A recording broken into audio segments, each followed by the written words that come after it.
حضرت علی رضی اللہ عنہ کی خدمت میں ایک شخص آیا اور انتہائی ادب سے عرض کرنے لگا، یا علی، میرا ایک دوست تھا جس کا آج انتقال ہو گیا ہے، لیکن وہ کافی عرصے سے ایسی باتیں کرتا تھا جیسے ہمیں یہ معلوم ہوتا تھا کہ شاید اس کی موت ہو جائے۔ کیا موت سے پہلے انسان کو پتہ چلتا ہے کہ وہ مرنے والا ہے یا نہیں؟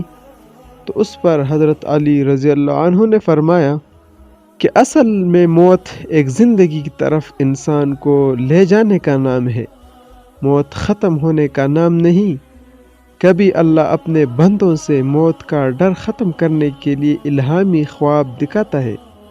تاکہ مرنے والا انسان موت کو نئی زندگی سمجھے اور مرنے سے پہلے اپنی اصلاح میں لگ جائے، اپنے آپ کو بہتر بنانے کی کوشش کرے، اپنے گناہوں کی معافی مانگ لے۔ جس طرح وہ کبھی کسی سفر کو جاتا ہے تو اس کی تیاری کرتا ہے، اس کا سامان جمع کرتا ہے، ویسے ہی برزخ کا سامان جمع کر لے۔ تو وہ انسان کہنے لگا، یا علی، اس خواب میں کیا مناظر نظر آتے ہیں؟ حضرت علی رضی اللہ عنہ نے فرمایا کہ منظر کچھ یوں اس طرح ہوتا ہے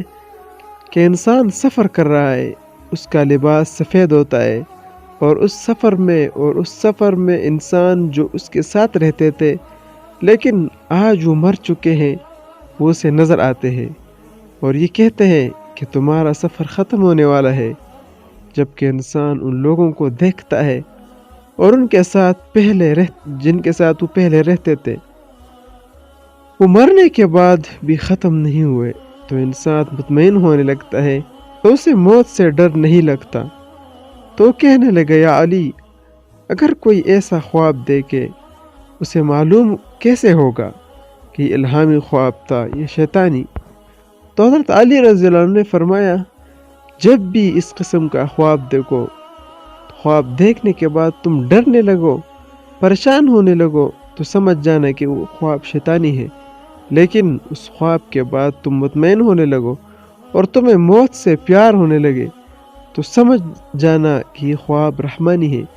تو اللہ تعالیٰ ہمیں رحمانی خواب لائے اور اللہ تعالیٰ ہمیں موت سے پہلے موت کی تیاری نصیب فرمائے۔ آمین ثم آمین۔